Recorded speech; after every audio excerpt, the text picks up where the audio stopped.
Well, I got into metalworking in high school, and I took machine trades at the Northwest Vocational Center. And immediately just gravitated towards that. I've always liked mechanical objects and things that move and work, and fasteners, nuts and bolts, wrenches. And I knew that was my calling. Essentially, for me, it started in high school. I was lucky enough to move from a farm down in Indiana to Midland High School to finish high school, and thanks to having a company town with Dow right there, there was plenty of funding for the local schools, and we had a great jewelry program that was part of the art department there.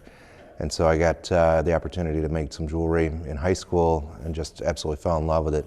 I originally thought that I was going to study jewelry design and manufacturing in college, and then fell in love with sculpture as soon as I got to art school at Siena Heights. So we had a full machine shop, a full press room, a full drafting room, and however you made your part, they didn't care as long as the part was correct to ship to the client. So they allowed you to have an artistic flair to make the parts, and I fell in love with it. And every day was a new day. It was a new part. It wasn't production. It was always something different. I think it goes right back to being a farm boy as a kid. Growing up in that environment, you did things. You didn't call someone to fix something. If something broke, you figured it out, and that was what you had to do. I always had a shop, even if it was in my mom's basement, or some neighbor's garage, or some rental, some whatever. I've always had a space to work on things. So most of what I've come up with in terms of experienced in terms of process knowledge has been trial and error. But I've also had the luck of a couple of great mentors. In undergrad, it was John Wittersheim at Siena Heights. Taught me all about blacksmithing and weld and fabrication. In grad school, it was Gary Griffin, who probably his greatest contribution was basically to shake me silly and mentally, and make me pause and really consider things. Be as clear in the concept of a project as you are in the craft. I went to Cranbrook Art Academy to get my graduate degree, and that's where I learned a little more about the conceptualized component to art making and object making, and sort of rounded my education out quite a bit. But I still am, to this day, we're really about the process, the materials, the objects that we actually make. If we were on a reality show, that would be where the drama would happen. That's the place, that's really where we do find some conflict in process or in planning, because so often we don't know what the next step is, and we're literally, we're still, we have a wealth of experience. We've worked on something like this before that we know it's similar to, but whatever we're doing at the time, we've really never done before typically. And so, and we both have very different ways of doing things and different ideas about it. And it can be difficult to focus. A lot of times we end up working separately, but together on the same project, but on separate aspects, because we get, I think, a lot more done, in many ways, I guess. Yeah, I mean, totally. And that's how we get the projects done. Is we try to round table and okay, we need to make this element of the job, and then we need to make these elements. So Mark will take the one half, I'll take the other half, and then we usually meet in the middle and assemble it, and then go from there. The beauty of this job is not the actual construction, but it's when the piece is completed. It's, I mean, for me, that's where the gratification is. Getting there sometimes is tough.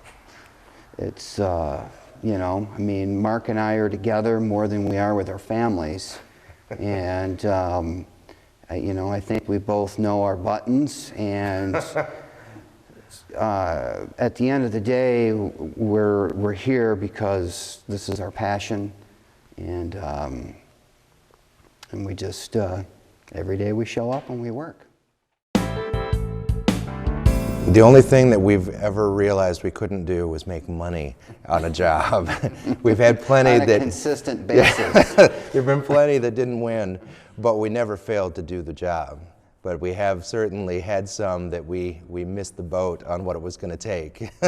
And sometimes, yeah, it's not feasible. We did some fire burner bowls for a client, and we did a prototype out of mild steel or copper, whatever you made that out of, and then the real material was a 316 stainless steel, and it just would not move the direction that we wanted it to, because different materials are hard, soft, some stretch more, some break more, some, you know, materials are designed to do a particular application, and where the 316 is made for corrosion and abrasion, and it's not very formable.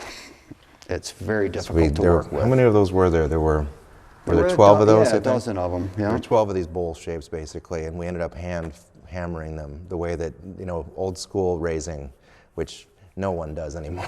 But yeah, that was the not only cost answer. effective. But it took us about 20 times longer than we thought. But that's just one example. We usually scrapped a lot of material and design and development, but at the end of the day, they were done and everyone was happy. Most of the people we work for are just private citizens that happen to have the means to enjoy some, you know, nice things, and they look to us to create things that simply don't exist in the world. So we're right back into that kind of genre that he was just talking about in the old prototype shop, where you scratch your head for a second, you read a book if you need to, of course now you look it up on Google, but it doesn't matter how you make it, just as long as the end product is. Yeah, and after 3 experiments you realize you can do it, and then you do. The other key factors to what we do here at Iron Raven, it's troubleshooting. Every project, everything we get, you know, we may get more than one railing system in a year, but each one is completely different. We engineer objects that can fit the circumstances, and it's really, it is a much more creative process than it is a design or engineering process. We try to connect with the customer on a really visceral level. The beauty of the object is how we try to connect with them. After you've developed that relationship and convinced them that this wonderful object is going to enhance their home or their, you know, their living space, after that, we have to go back and go, okay, now that we've come up with this fabulous idea, how do we make it work with this circumstance, with this architecture, you know, within the limitations that we have at this point now. So, and that's where, like I say, problem solving is as an artistic a process as building pretty things.